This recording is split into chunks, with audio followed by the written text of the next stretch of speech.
Assalamualaikum. I am Uruj Zahra, your English language instructor. I hope you all are well. आज की इस video में first combination की series हम discuss कर रहे हैं फ्यूचर की, क्योंकि हमने लास्ट वीडियो में फ्यूचर एंड फ्यूचर परफेक्ट की बात की थी। तो आज की इस वीडियो में कॉम्बिनेशन के सेंस में हम डिस्कस करेंगे कि ये सेंटेंसेस जब कंबाइन होते हैं तो किस तरीके से आपको एक कंप्लीट जुमला प्रोवाइड करते हैं, जिसे हम कहते हैं कॉम्प्लिकेटेड सेंटेंसेस। लेकिन इनको समझने से पहले अगर आप हमारे चैनल पर नए हैं और अब तक सब्सक्राइब नहीं किया है तो don't forget to subscribe our channel. आइए जरा डिस्कस करते हैं कॉम्बिनेशन।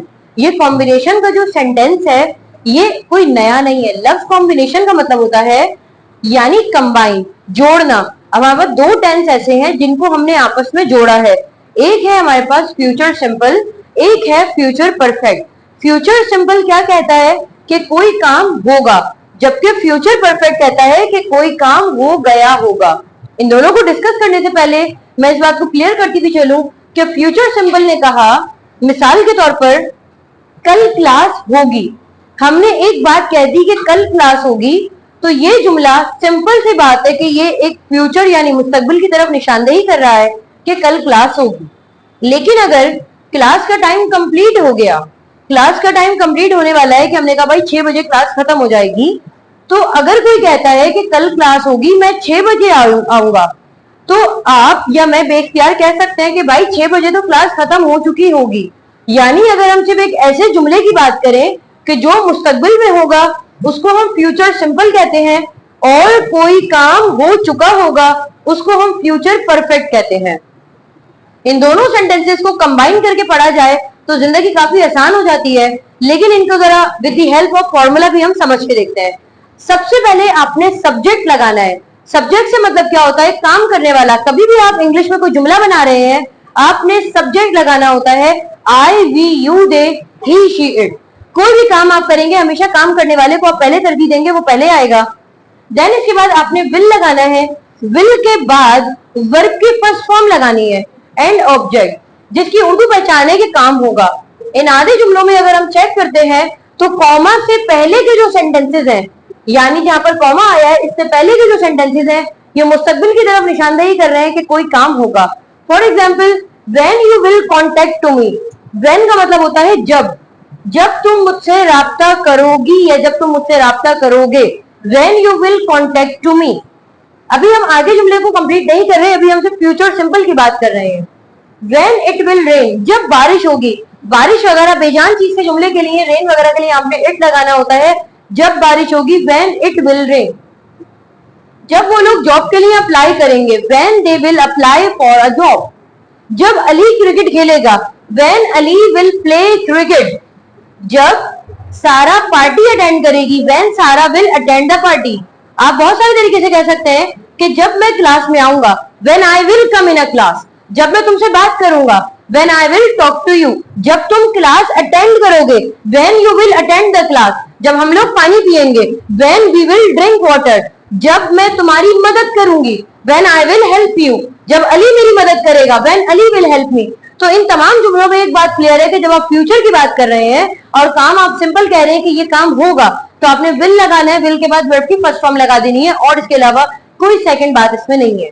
लेकिन अब हम क्योंकि कॉम्बिनेशन के जुमले पढ़ रहे हैं, तो पहला जुमला हमने बनाना सीखा कि सब्जेक्ट के बाद डायरेक्टली विल लगाइए, विल के बाद वर्ब की फर्स्ट फॉर्म लगाइए एंड ऑब्जेक्ट लगा दे। लेकिन अगर हम बात करेंगे कि किस तरीके से अगला सेंटेंस इसको कंबाइन करेगा, तो ये वाला टेंस ज्यादातर नहीं पढ़ाया जाता, लेकिन इसकी जरूरत होती है। और ये मेरा वो जुमला है जो किसी मुस्तकबिल में किसी सेंटेंस के कंप्लीट होने की तरफ इशारा करता है। फॉर एग्जाम्पल, मैं कल मैच देखने जाऊंगी।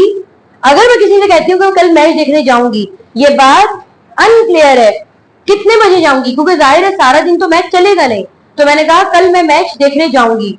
लेकिन अगर मैं कहती हूँ कि मैं 8 बजे मैच देखने जाऊंगी, और मान लेते हैं कि 7 बजे मैच खत्म हो गया होगा, तो हम क्या कह सकते हैं कि जब आप मैच देखने जाओगे, when you will go to stadium, match खत्म हो चुका होगा।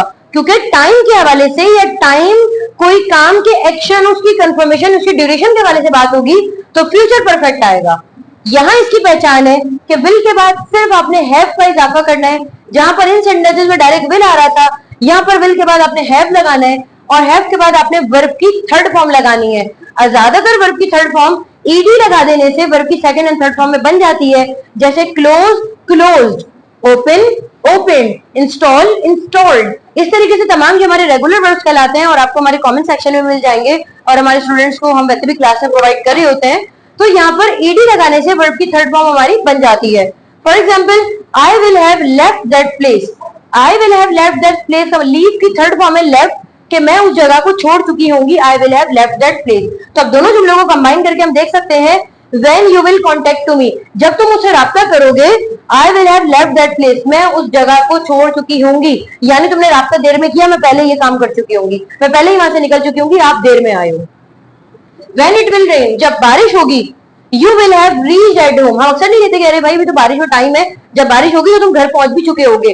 तो इसको हम यूं ही कह रहे हैं कि जब बारिश होगी, when it will rain, आप घर पहुंच चुके होगे, you will have reached at home। When they will apply for a job, जब वो लोग जॉब के लिए अप्लाई करेंगे, I would have got the job already।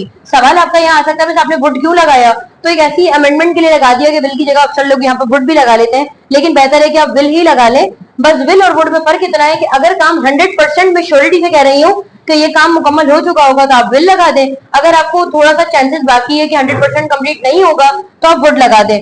I would have got the job already। इस जुमले में एक तरीके से मजाक उड़ाया जा रहा है सामने वाले का कि भाई जब वो लोग जॉब के लिए अप्लाई करेंगे ना, उस वक्त मैं जॉब हासिल कर चुकी होंगी। I will have या I would have got the job already।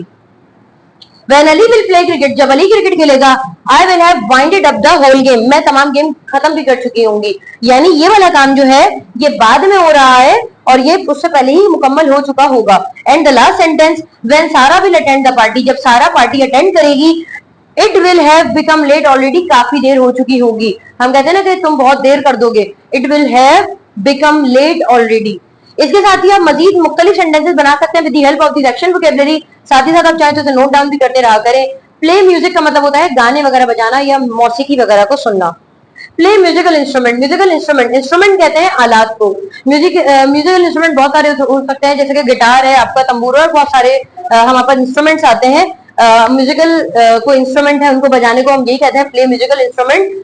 Retaliate, retaliate आजकल बहुत ज्यादा चल रहा है, जुमला जंग वगैरह के हिसाब से होता है, बदला लेना, किसी से इंतकाम लेने को हम क्या कहते हैं, रिटेलिएट कहलाता है, किसी से बदला लेना। ऑफर प्रेयर मीन्स नमाज पढ़ना। टेल अ लाई मीन्स झूठ बोलना। और गिव अप का मतलब होता है हिम्मत हार जाना। And the last one is encourage means हौसला बढ़ाना। आई होप आपको यहाँ तक बात समझ आई है। अगर आपको वीडियो पसंद आई है तो लाइक एंड शेयर कर दें। इसके साथ ही मुझे इजाजत दीजिए, आपसे दोबारा मुलाकात होगी एक नई वीडियो में। अपना ख्याल रखिएगा। अल्लाह हाफिज।